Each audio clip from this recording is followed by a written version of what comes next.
Caprice. That really pops in blue, doesn't it? Guy trying to feed his way through, trying to dive through the centre of the housing. Some smart packaging here.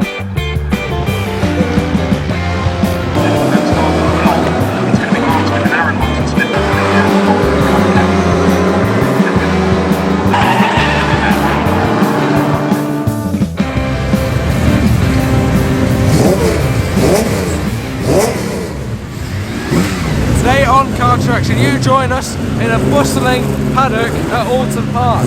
Today is the finale of the CSCC Classic Sports Car Club race meetings here at Oulton Park, and these guys are about to go out for their qualifying session, and what a selection of cars we have. Frog Eye, gorgeous 240Z, there's a Reliant Sabre Six over there, there's a B12 XJS Jag, there's so much here. There's about 5 other racing series as well with many interesting cars, so yeah, let's have a little look at some of these queuing up very soon. They'll be out for quali, they'll be racing later, so we'll make sure to get some action, but yeah, let's see what these things sound like on the main track.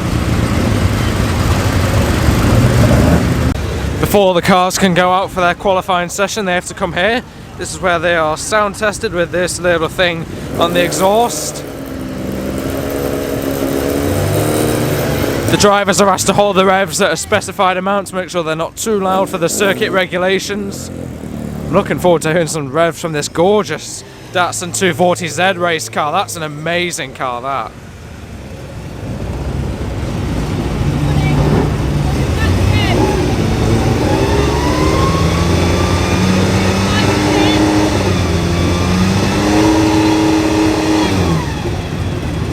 Really lovely sounding Nissan Straight Six.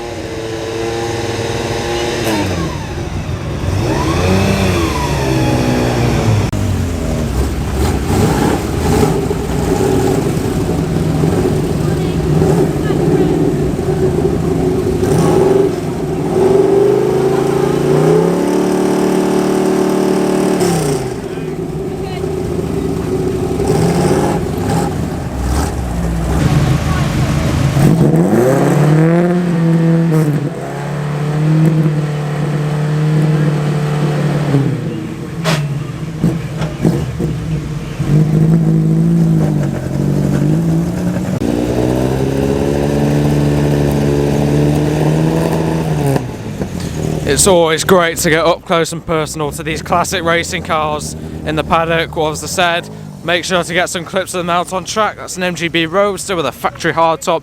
This is a Reliant Sabre Six, fiberglass bodied 6-cylinder British GT. Beautiful car, that. Among many other very tasty cars here at Oulton Park this weekend.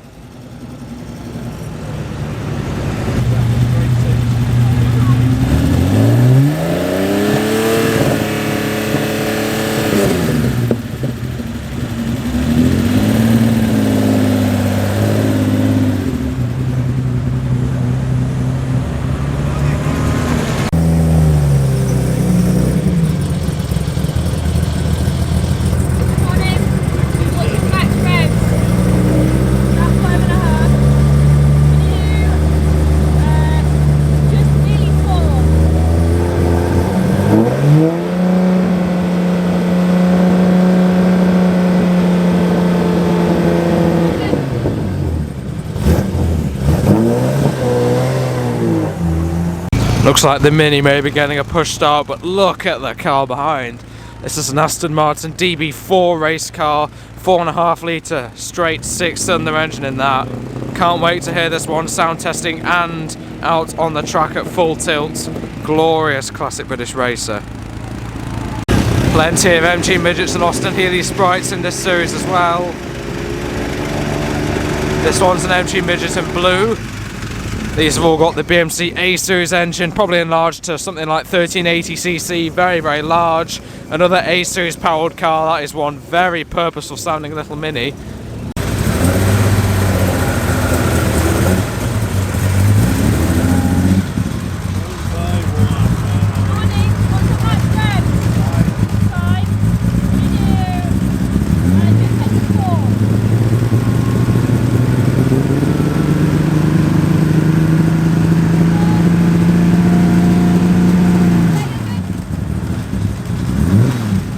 Lotus Elan over there also getting sound tested. It's very cool to hear these cars revving up. We'll have a little look around the cars queuing up to go out now. We find another lovely little Mini, another A series powered car, another MG Midget. First Mark 1 Ford Cortina of the day here. The lovely classic Lotus Racing livery. Real wide arches on this Austin Mini. Very purposeful looking car. Another MGB Roadster with a hard top. It's an Austin A40 Farina. That's a Series 2, that one.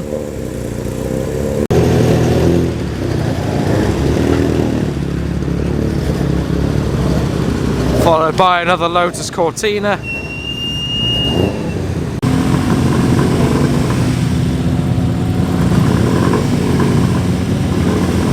MG Midget is also joining the queue of wonderful classic racing cars. The assembly arena is looking pretty packed. There must be upwards of 30 cars in this race. Such a packed grid for this, the Adams and Page Swinging Sixties race. In case you don't know, we have a Series 1 A40 Farina in bits at home. Well, partly in bits, so it's great to see actually two of them racing. This is the Series 2 with the laser front. There's a Series 1 in the assembly area over there somewhere, which is just like ours. But they're very rare A40 Farinas, so it's nice to see two of them racing this weekend.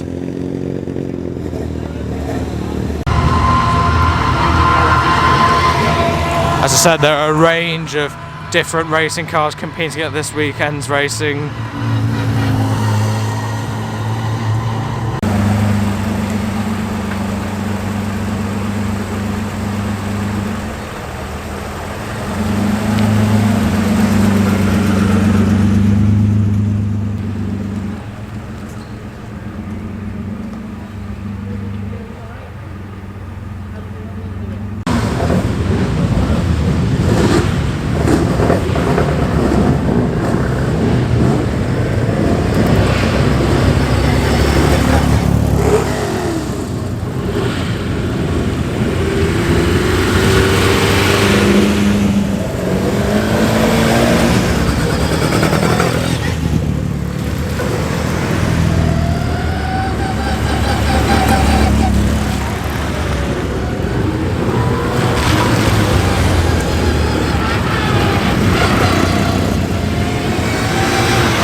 Now that they're all warming up on track, we'll head down to Lodge Corner, which is the last corner on the circuit, to get some on-track action. But as you can see in the paddock, the track is, there's Dad, hello, the track is still very, very wet and greasy indeed. On an old cars, with old car tyres, with old car big power, it could be a little bit interesting.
brief interruption due to an incident somewhere else on the circuit. There was a bit of a safety car, yellow flag, slowdown applied, but now we're back up to qualifying speeds. We're at the actual apex point, you could say, of Lodge Corner now.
Well, that was the Swinging Sixties quali session. The next session out on track is for some slightly newer cars, so we will head back to the paddock, have a look at these cars and various other cars that will be racing this weekend parked up.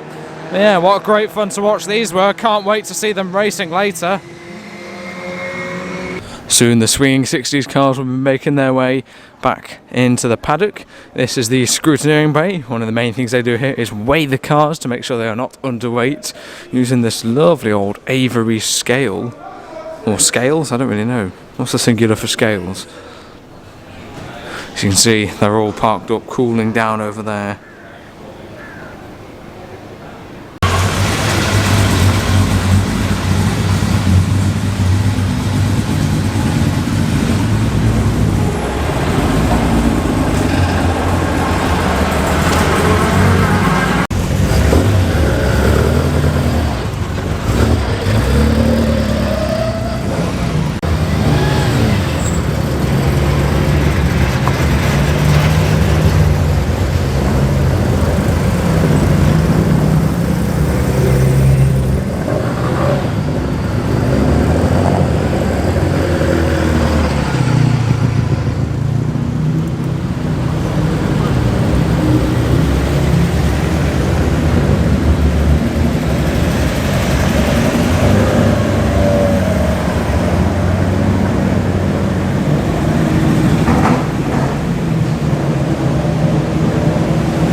You join me in the paddock now with this black Austin Healey Frog Eye Sprite. We'll have a look around the Swinging 60s cars parked up and the other interesting older cars that will be competing this weekend. This car's probably actually, yeah, I remember this one from the earlier meeting this year. This one was involved in quite a bad crash that I filmed at Old Hall. You can check it out in the CSCC race video. If I can find it, I'll put a clip up of it. It was either last year's meeting or the earlier this year's meeting, but it looks like it has since been repaired. And this one, a very competitive car indeed. Triumph Spitfire Mark III back there.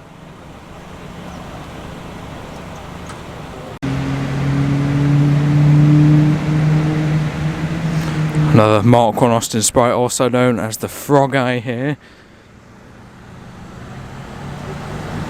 And just around here we find one of the two Reliant Sabre Sixes here. These are fantastic looking cars. These, at the back there, that is the Sunbeam Tiger, V8 powered Sunbeam Alpine effectively. I think that one might have got pole position. It looks very, very quick. And here's one of the two Reliant Sabre GTs. Gorgeous, gorgeous cars these. I do approve of the period sort of bucket racing seats. There's no sort of modern Sparko seats, it's all the old gear in this one. Very nicely prepared car. Well, it's an unorthodox choice as well for racing, I suppose, but you've got a big six-cylinder up front, very powerful unit. I imagine quite tunable.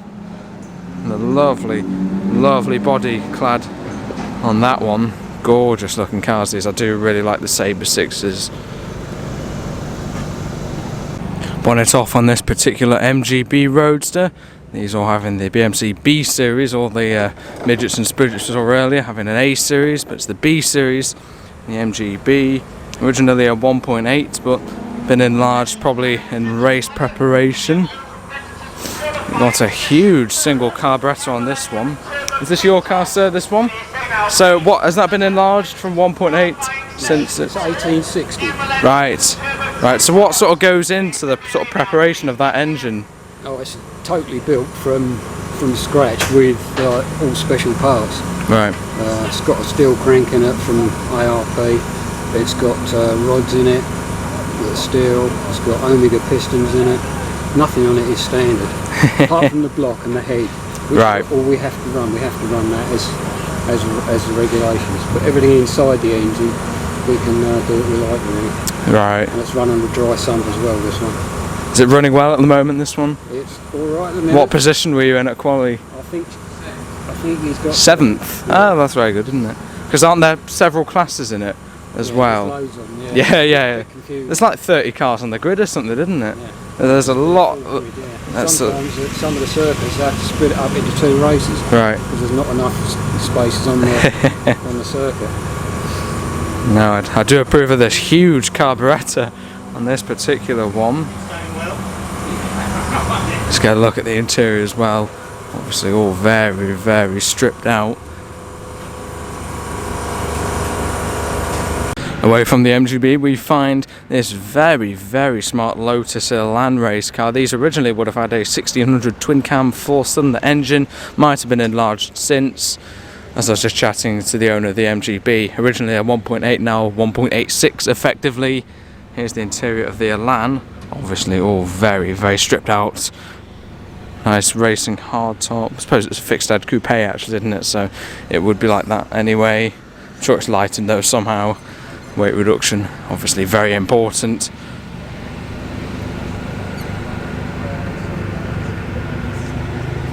I think this one also probably qualified quite high. It did look very, very quick on the track. There's also, here, this is the Austin A43 in a Series 1 I was talking about earlier. So this is the early one. These were available as the Countryman with a whole sort of hatchback sort of setup where the whole back would come up, but this has just got the separate boot, which is actually just like ours at home. We've got 2 boots for ours because both of them are a little bit rusty and we can't decide which one to use yet.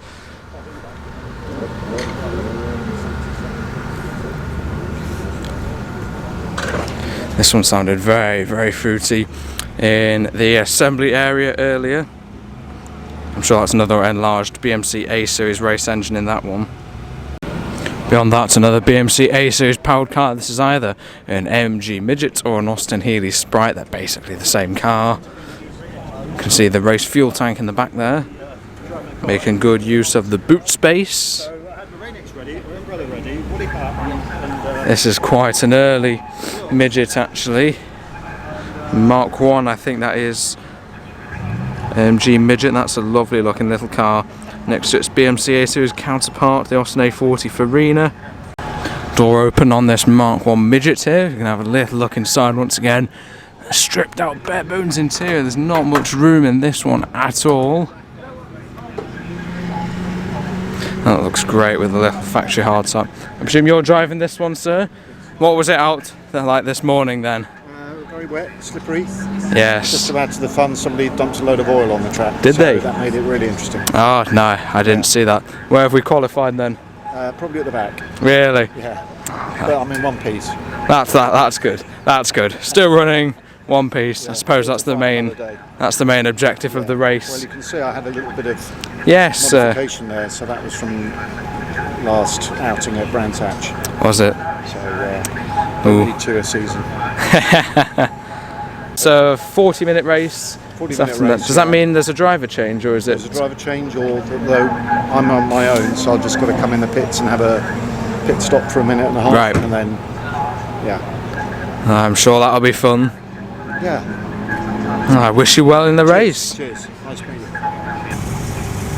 MGB Roadster with a hard top. It's a very nice and chilled atmosphere in the historic racing car paddocks at Oulton Park. All the owners very, very chatty, willing to talk about their experiences with their cars. This was an especially loud Speedwell sprite. So Speedwell was like an aftermarket tuning parts company, and they offered sort of lots of parts for the midget and sprite platform. As you can see, this has the modified front, as they're known as the Speedwell Sprite fronts. This is an Austin Healey Sprite with a different front, and it's probably got all Speedwell engine parts. That's one of the Caterham 7s. There's also a race for those.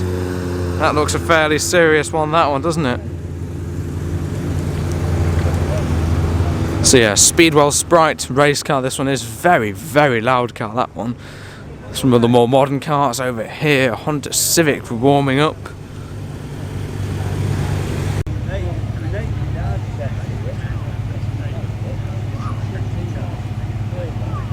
Around here is one of the 2 or 3, I think, Lotus Cortinas, the Mark 1 Ford Cortinas.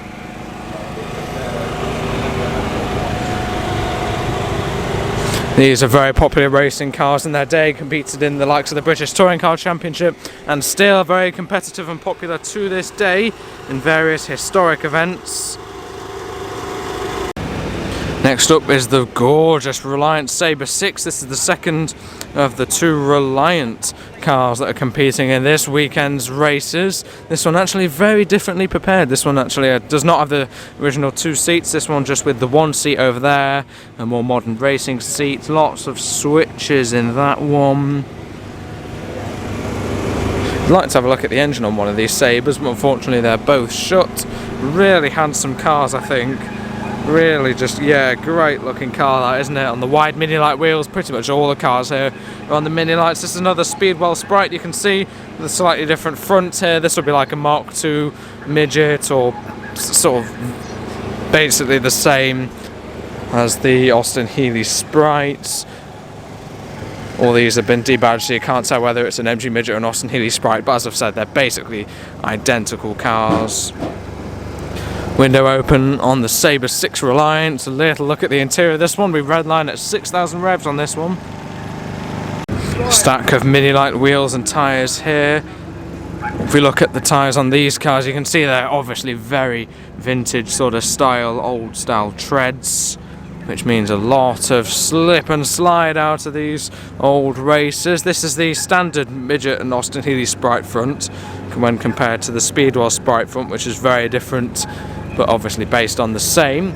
Interestingly, on this MGB, on the hardtop, we have installed a little indicator. That's an interesting little mod. Often when cars come into the pits, they put the indicator on to let the drivers behind know that they'll be slowing down. But this one's been fitted with a little, sort of almost like where a semaphore would be, but sort of not. It's obviously just an indicator that flashes, but that's quite an interesting little addition to this particular hardtop on the MGB Roadster. Nice little leather strap on the front, but yeah, I do like the look of that indicator. It almost looks like a little sort of Lucas Morris Minor type indicator, probably a little Lucas indicator.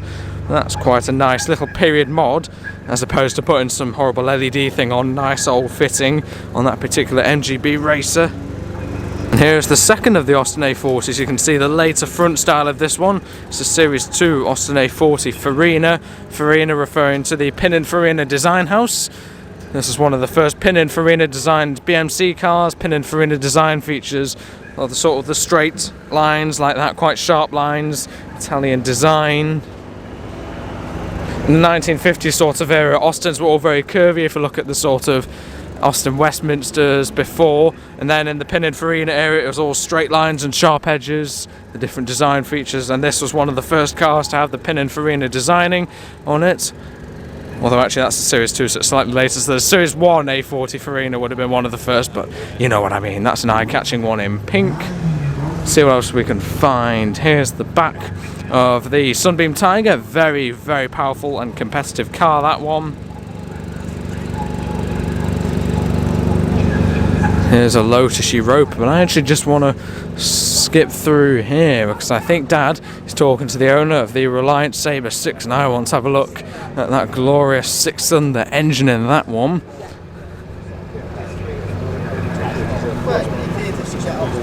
Hello, hello, hello. I've been wanting to look at one of the engines in these for a while. So what size is it? Well, it's originally 2.6. It's about 2.8. Right, so 2.6 originally enlarged to 2.8. Triple Weber carburetors. It's quite a powerful and torquey unit that will be. I love that.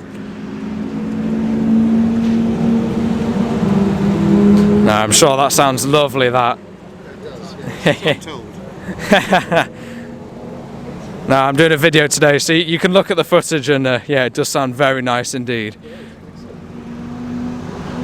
Old classic car. That's Dad, whole classic car. I'm car traction, I am. This Reliant Sabre Six has been on the racing scene with its current owner for over 30 years.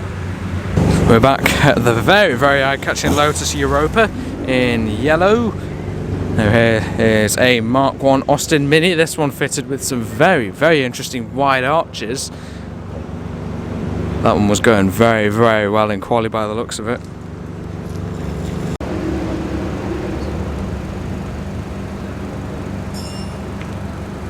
And in this corner is one of my favourite cars of the weekend, the glorious Aston Martin DB4GT. Absolutely fantastic car. This one, an enlarged 4.5 litre straight six engine.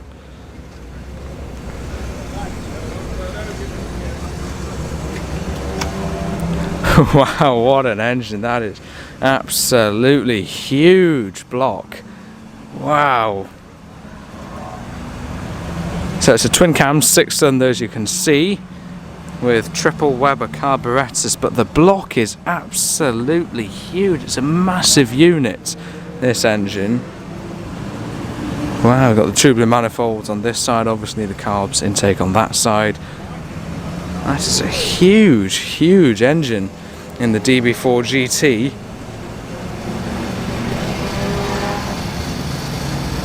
What an amazing car that is. That's just incredible.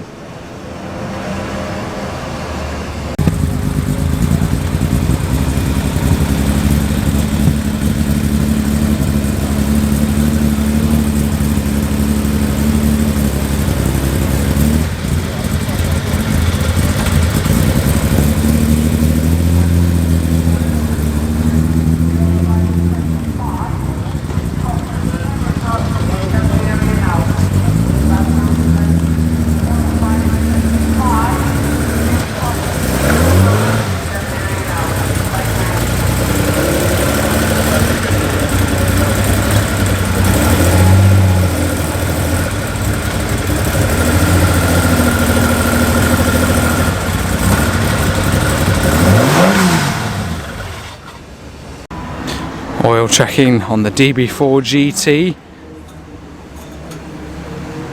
Presume this is yours racing this weekend? This is mine, no. Is it mechanic? Right. Do you know what position this was in? Qualified 8th place. Right. So what sort of power is this engine? Because it's absolutely massive. 400 plus. 400 brake horsepower. That is amazing. It's one of the biggest, and it's probably the biggest engine, just block, the whole engine itself of the weekend here. That's just wild.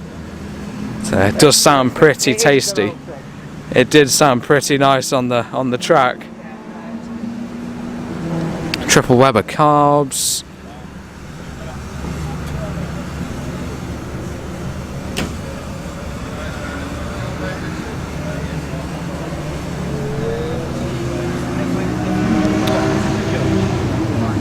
That's fantastic. Good luck in the race with it. Here's the back of the Spitfire Mark III. And there's quite a collection of cars also here. Got the BMW 1600 Ti. I think there's another 2002 also going around this weekend. This is the smaller engine 1600. Relatively standard dashboard actually in this one by the looks of it. Obviously all stripped out on the rest of the interior, but the dash looks quite standard with the Alpina wheel.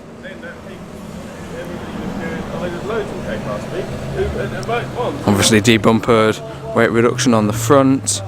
It's a good looking car, that, I do like that. It's a Austin Healey Frog Eye. This one was going very, very well when it's time out on track. An MGB Roadster with a hard top. It's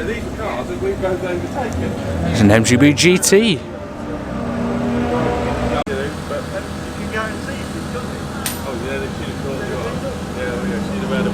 Another one of my favourites from the Swinging Sixties grid is the lovely Datsun 240Z. Fantastic delivery on that one. It's actually on sort of semi-slick tyres, this one, which I imagine is quite a bit grippier than some of the other tyres on the cars this weekend. It's a Nissan overhead cam straight 6, and these originally I think is about 2 litres or so, but I'm sure this one's bored out. More triple Weber carburettors on this one. What a beautiful, beautiful unit that is. We're certainly getting a treat this weekend with some of the under bonnet views. Amazing, amazing looking car, this Datsun.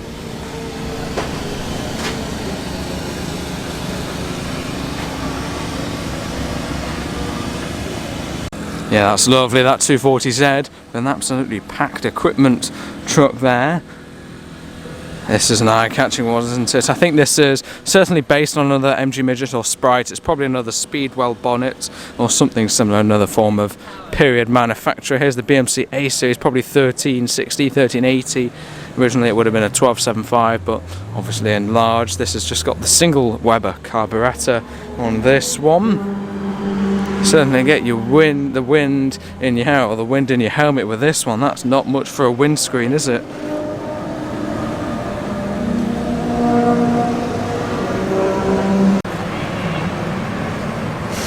MGBs and MG Midgets are probably the most affordable cars to be racing out of the cars this weekend. I can imagine that DB4GT has quite high maintenance costs. Another big single Weber style, but yeah, it is Weber, I think, carburettor. It's a rotary engine Mazda RX-8 rolling through. That sounds pretty wild as the DB4GT is getting pushed back. Yeah, MGBs and MG Midgets probably the best race cars for sort of affordability and usability. Parts absolutely everywhere for the B series and the A series in the Midgets. Lots of tuning bits. And it's a very unique front on the front of this Triumph Spitfire Mark III. It's quite a unique body.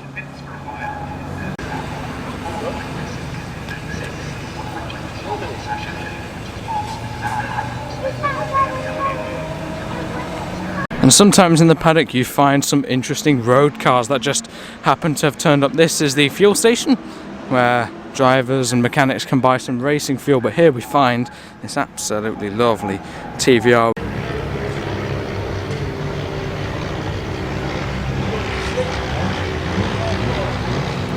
Booker Youngman's off to Sleigh Pearfield, no doubt.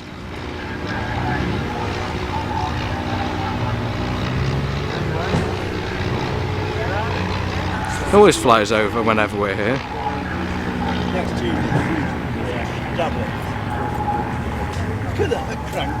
Well everyone, you now join me on the inside of Cascades Corner, which is a vantage point. I have not filmed that before.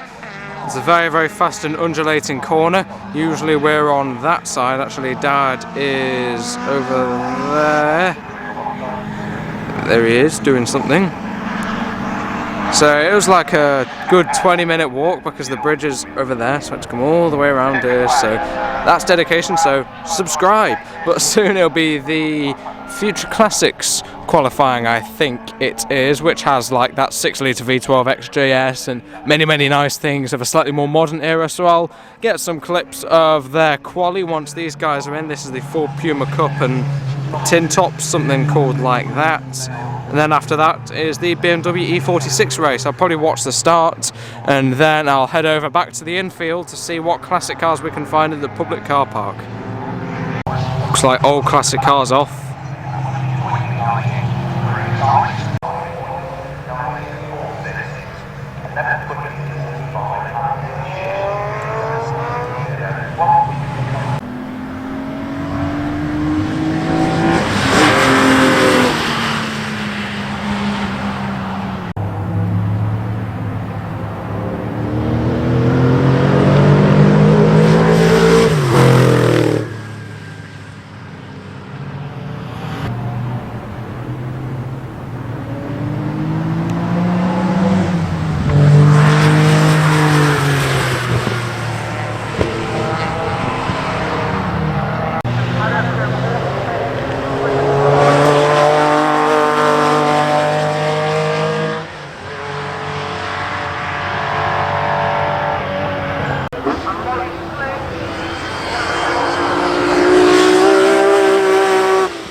In this corner of the paddock we find an absolutely beautiful, very early Triumph Vitesse. Lovely looking car. Being a very early Vitesse, this will have a 1.6 litre 6-cylinder engine. That really, really pops in blue, doesn't it? Lovely spec with the light blue interior, or slight green shade actually, like a turquoise colour interior. Gorgeous car. One butty break later, before long we will be going over to the other side of the track for the Swinging Sixties 40-minute race, driver change included. That is one of the best looking 240Zs I've seen in a very long time. Very tastefully modified.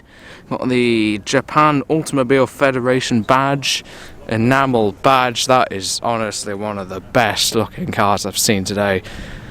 Beautiful alloy wheels. Gorgeous fastback body. There's of course the 240Z in the Swinging 60s race, even though it's probably more, late 60s, early 70s, isn't it? Which is a very, very nice car. This is a 73. This one just gorgeous. One, some semi-slick, raced tyres with some lovely alloy wheels. Such a good looking car, that. For race 2, Adams and Page Swinging 60s.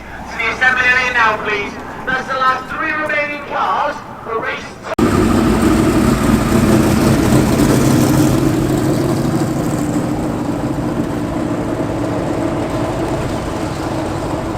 Good news, everyone! It seems that the best vantage point on the circuit is now open. I checked it out earlier when I was on the inside of Cascades, and the grandstand at the Old Hall Corner was closed, and it was also closed at the Autos de France, where it was meant to be open, but it was closed. But there are people in it, so someone's either opened it or someone's taken some pliers to the cable ties holding it shut.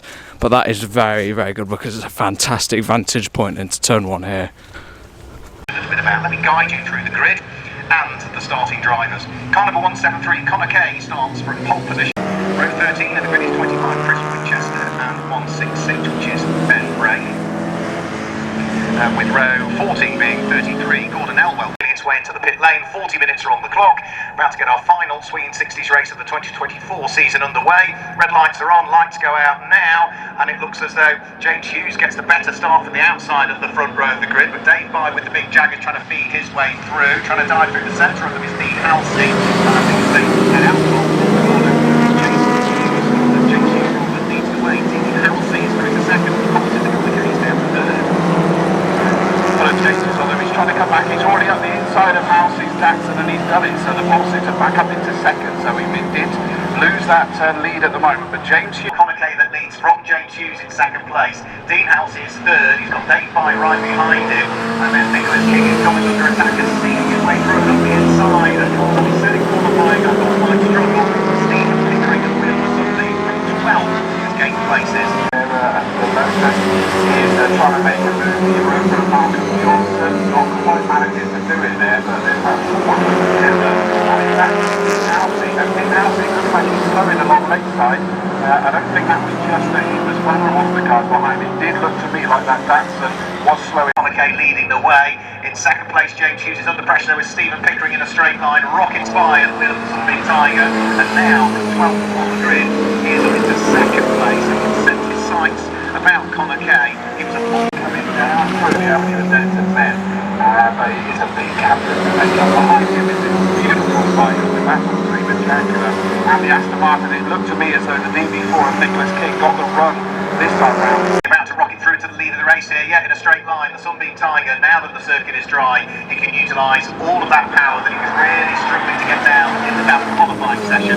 Stephen Pickering picked up the lead going into the top corner, nearly lost. Okay, the pole sitter was still working through the thing when he was closing in on them both dramatically, and Malcolm Johnson, that yellow Lotus Europa, that is the quickest car out there, the way to get past Pickering as well as the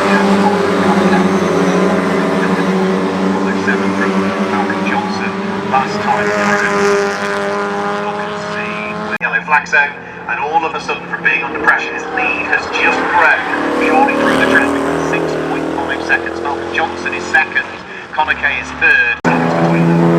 That's interesting, although that may well be more to do with the speed of the DB4 because he's found rivals.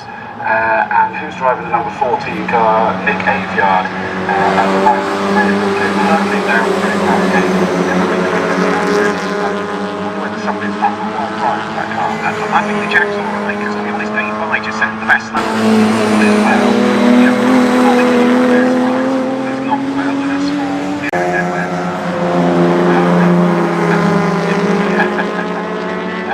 Right, so let's have a look. This remember, it's as quick tie.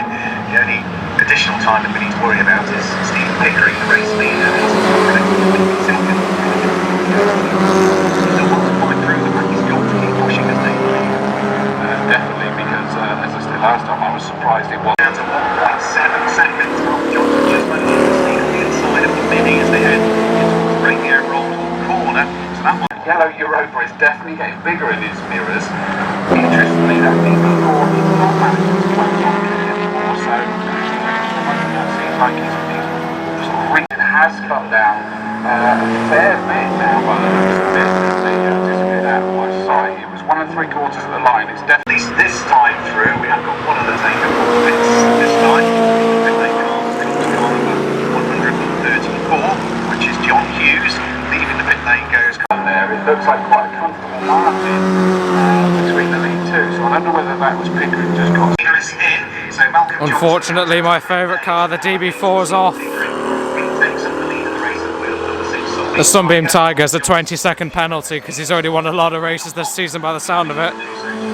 That was the pole sitter, now in third. And the actual leader on merit is the yellow Lotus Europa, which is currently in the pits for its driver change. The Lenham Sprite's also going very well. Back down. It's just spun through it into the gravel trap, which has done its job. Yeah, I mean, I always think it's a shame when you get a safety car in the middle of the pit. Someone's off at Druid, so it's a safety car. And actually, because the pace of the cars is slower, the Sunbeam Tiger, which has the 20-second penalties, exploited that, pitted under the safety car when the cars are lapping slower, and now he's taken the lead on merit, so the Lotus Europa's got work to do. Ceremony and dived for it as it was disappearing. The second place guy is getting held up now by Cornwallis's BMW.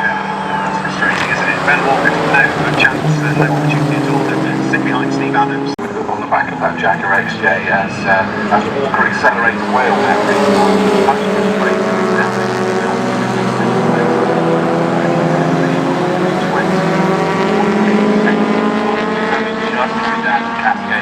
They were compromised so badly, took the race in line, and Conor Case had to be a little bit patient there. So actually, I think the margin may go out slightly. The other car that gained places last time through, we saw 3 places dropped actually for car number 4. Wins the final Adams and Page Swinging Sixties race of 2024. Malcolm Johnson through in second place, was just 1.8 seconds adrift in the end. Wow, that was a real charging drive from Malcolm Johnson. And third should be the pole sitter Conor Kay, who comes through to take the checkered flag now. Those are your top 3. I'll let Chris Dawes run you through the rest. Yeah, that was considerably closer than both of us were expecting. 1.8 seconds, so Pickering from Johnson, Kay, our pole sitter, number 17. Next race is the Wasp New Millennium and the Turbo Tintox. Don't know where they get these names from, but that's the M3 GTR that won the M3 race earlier. So I'd imagine that one will probably win again, among a very, very eclectic mix of cars in this race. White with pink flashes for the Smith stroke Aaron Moulton Smith car, followed by Luke Plummer's white, orange and grey Ginetta. Red lights are on the gantry, red lights go off now. It's a good start from Nathan Wells, who edges ahead of Luke Yeomans heading up towards Oulton Park and is already able to move right way over to take the little racing line into the corner. Nathan Wells leads the way. Luke Yeomans in second place, delayed coming out on Oulton Park. Corner didn't quite pick out. It was the number 36 car, whichever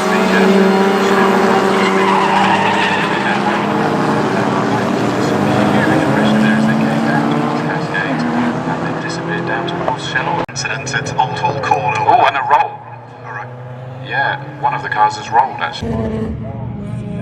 Number 36 car, whichever the Smith or Moulton Smith car that are doing that one.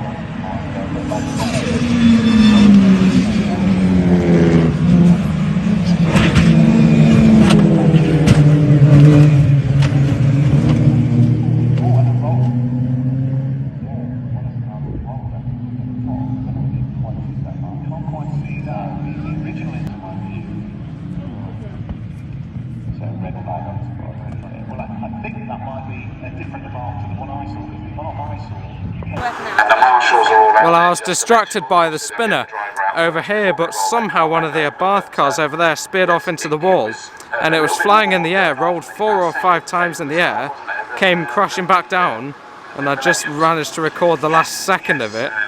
I'm sorry I couldn't record it, but that was a big crash. Good to see the marshals there already. Hopefully he's okay.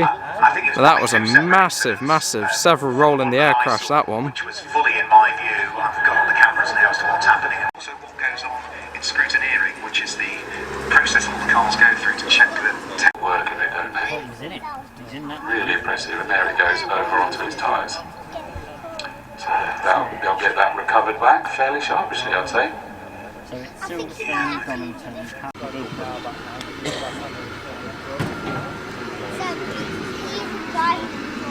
Straight into the infield, so that does look like the rescue vehicles are just going to get back into their slots and we'll be good to go. Right, well it looks like they'll be resuming the race shortly. It's all cleared up, driver okay. Past me. Green flag now waves for the next batch of cars to get going. Between the 10th and the 25th minute of the race. Red lights are on the gantry, red lights go off now. It's another good start from Nathan Wells, who again is going to lead and is able to take the normal racing line up towards Oulton Park for the first time. Again, it's second place. It's going to be Mark Smith and Aaron Moulton Smith for the next up. There's a spinning Ginetta in the middle of the pack, which thankfully doesn't get collected and gets going before everybody else. Smith, very comfortable. Next target for our Turbo Tin Tops leader, the Josh Brooks Starlet, the black and day glow orange number 38 car, is now about to put a challenge on. Mark Smith and Aaron Moulton Smith finished just half a second behind in the end, but instantly that becomes a 32-second gap by the time that 31.5-second time penalty is added, all because they were 1.5 seconds short on their pit stop, so they will row off the grid. And we'll await the arrival of the cars into sight. Here they come over Deer Leap. I would say watch out for John Cutmore, only qualifying 6th on times, but I would expect that Spire to have been further up the order. Lights go out now and we're away and racing. Josh Collin looking to try and lead the pack, but Jeremy Adams gets a much better start and goes through to pick up the lead of the race with Josh Collin into 2nd place. John Cutmore is already through into 3rd place at the wheel of the Spire and starting to make some good progress. He's got through and ahead of Martin Ledbetter.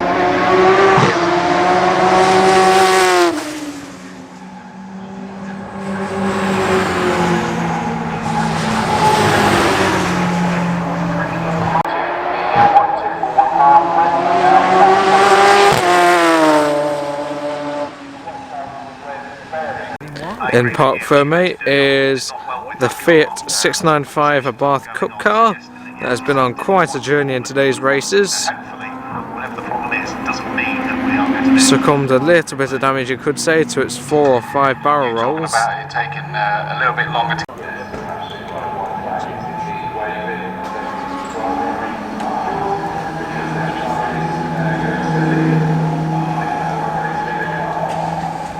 We're back in the paddock now. Won't be too long before we go, but we can see how all the Swinging Sixties cars, after they've only had the one race today, they're all being packed away. There's the Primrose MGB GT, also tucked away. Midget and that trailer over there. Quite interesting to see actually how these cars are stored. MGB. Roadster with a hardtop, Frog Eye on there. This is an interesting E28 BMW 5 Series. Dad saw this one earlier. It's got the very high spec headlight, like washer wipers, but it's on trim wheels, which is quite an unusual spec. As the vast majority of these were bought with alloy wheels, but not many of them would have been bought with the headlight washer, so that's actually quite an unusual spec that on this particular shark-nosed BMW 2-litre straight 6. Another MGB. The MGB's loading up.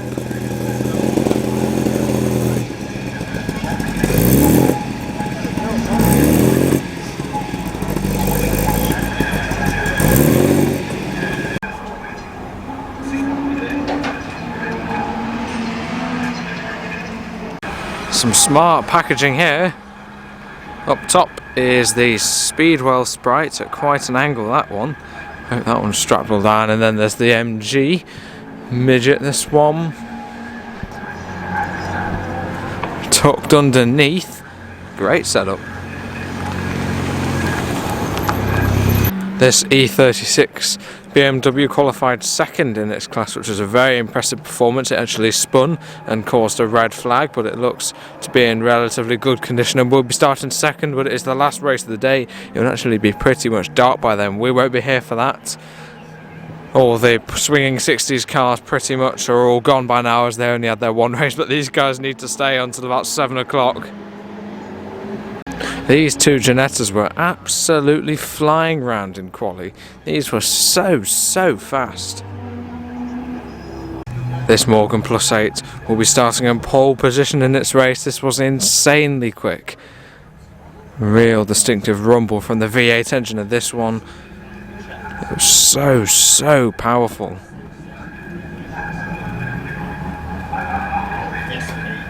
Another car in the Vantage motorsport class, i.e. the nighttime race probably, is this Porsche 930 wide body turbo. Gorgeous car in the Martini livery, left-hand drive. It's going quite well, this one.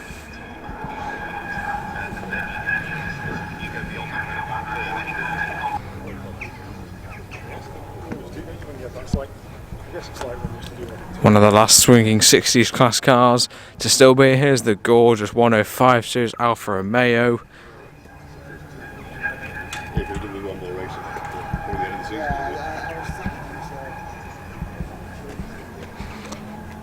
This is most likely the last time these cars will be racing this year. Yep, it's the last time the Swinging Sixties cars will be out this year, and it's probably the last time we'll be at Oulton Park, at least for the CSCC or any cars. In November there is the Oulton Park Neil Howard Stage Rally, which is always a good event. I don't know whether we'll make it to it this year or not. That's quite a cool looking BMW wagon, isn't it? Yeah, handsome design.